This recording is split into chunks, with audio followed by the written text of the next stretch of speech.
Hi, my name is Sarah Mato, and my presentation is on depression. What is depression? Depression is also known as major depressive disorder. This is a common but serious medical illness that negatively affects how you feel, think, and act. Depression causes feelings of unexplained sadness and loss of interest in activities you once enjoyed.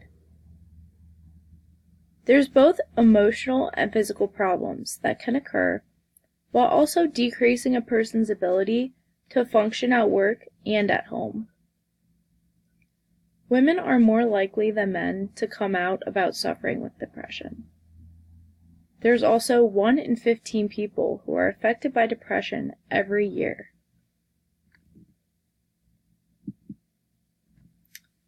Depression causes and risk factors. Depression can almost often be called idiopathic, where you actually don't even know the reason why depression occurs and why there's a sudden onset of it. Depression can also occur during a serious medical illness, lifestyle changes, genetics and family history, trauma, abuse, and certain medications are all risk factors. There's a few signs and symptoms that I have listed here, although I found lists and lists online. To have depression, you must have at least 2 of these symptoms, and they must occur for at least 2 weeks to be diagnosed by a medical professional. These symptoms include feelings of helplessness and hopelessness, loss of interest in daily activities, appetite or weight changes, sleep changes, anger, irritability, loss of energy, self-loathing, concentration problems, and unexplained aches and pains.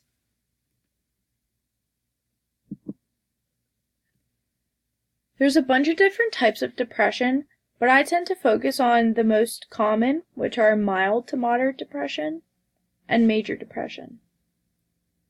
Mild to moderate depression is the most common.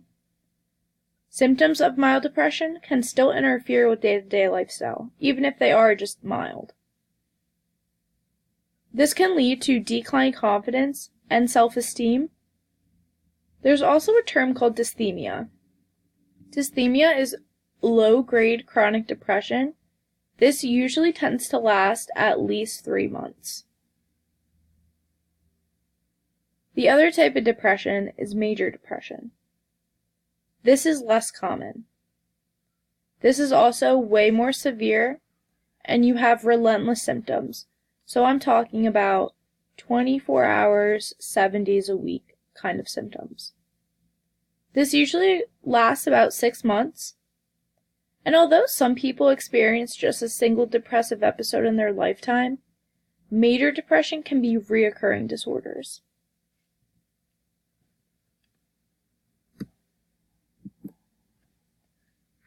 Now talking about the pathophysiology of depression. There's both psychosocial and neurochemical components. Norepinephrine, serotonin, and dopamine all are imbalanced. There's also a dysregulation in the HPA axis. HPA axis is also known as hypothalamus pituitary adrenal axis. This regulates cortisol, adrenocorticotropic hormone, corticotropin-releasing hormone, and glucocorticoids. While these all affect your stress response, levels of anxiety and depression, this will result in the imbalance of the autonomic nervous system.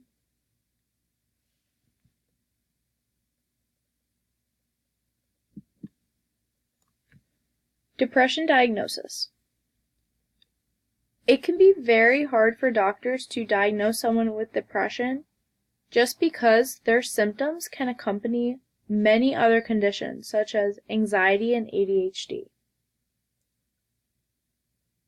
medical and mental health professionals generally do not use blood or brain tests to make their diagnosis of depression. They most commonly rely on physical examinations, history of depression in family, and questionnaires regarding depression symptoms. These questionnaires are usually asked at routine checkups or if the doctor has an idea that you may be suffering from anxiety or depression.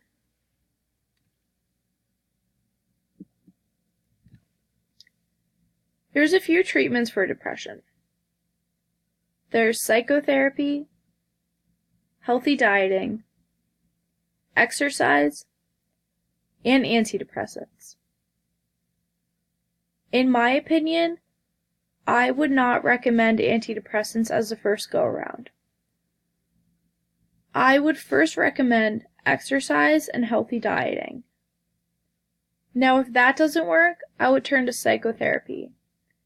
Psychotherapy is when therapists try to rewire your brain in the way you think. This can also be called cognitive behavioral therapy. Healthy dieting is also a very beneficial treatment for depression. It's important for you to increase your nutritious foods, specifically things in high omega-3 and B vitamins. These are both proven to decrease depression and increase a positive mood. I can't explain how important exercise is when dealing with things such as anxiety and depression.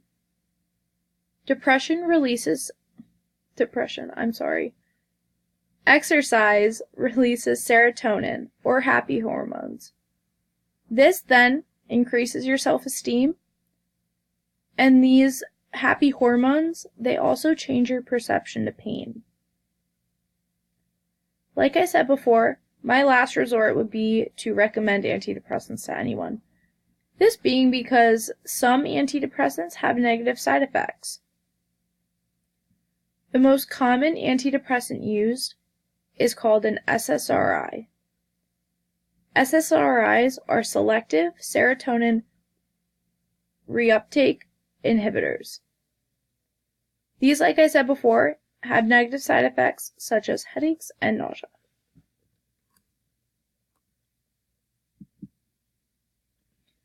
The effect of exercise in depression.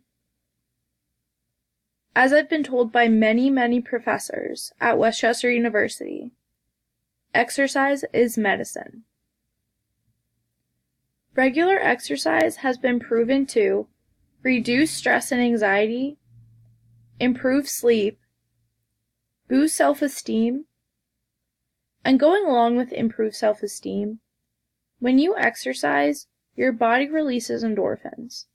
These interact with the receptors in your brain that reduce your perception of pain. Endorphins also trigger a positive feeling in the body.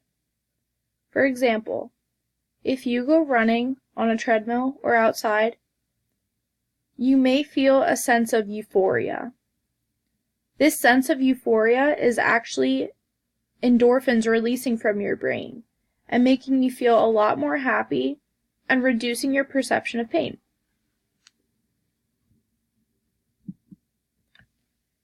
Now on to my case study. An 18-year-old male named John was diagnosed with depression 6 months ago. His father and sister suffer from chronic mild depression. His symptoms include excessive fatigue, lack of motivation, decreased concentration, as well as feeling overall lonely and worthless. John used to play football in high school, but ever since moving into college, he hasn't had any interest in playing. John also suffered from a bad case of mono, which takes a hard hit at your immune system and requires strict bed rest. John was prescribed SSRIs as antidepressants. John's height was 180 centimeters. He weighs in at 75 kilograms. His resting heart rate is 75 beats per minute. His blood pressure is 128/78. His total cholesterol is 150. His HDL, which is also known as high-density lipoprotein, is 62. And his LDL, which is also known as low-density lipoprotein, is 76. For exercise testing, cardiovascular endurance, I would do a Bruce protocol treadmill test. For his resistance training, I would do a 1 rep max test. His balance, I would do a Romberg test. And flexibility, I would perform a sit and reach on John.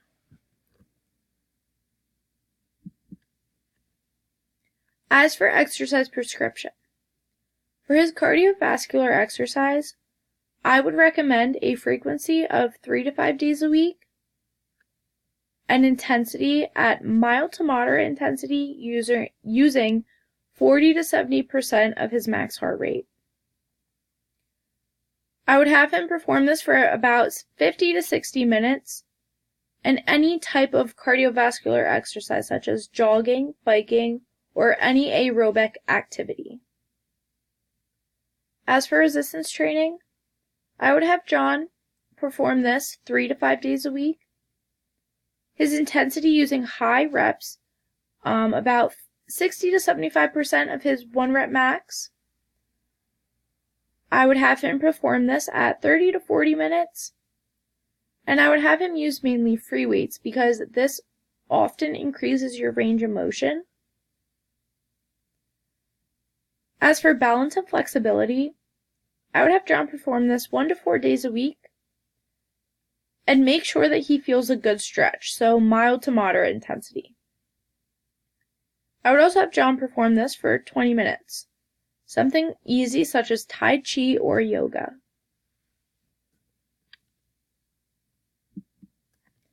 And there is my works cited.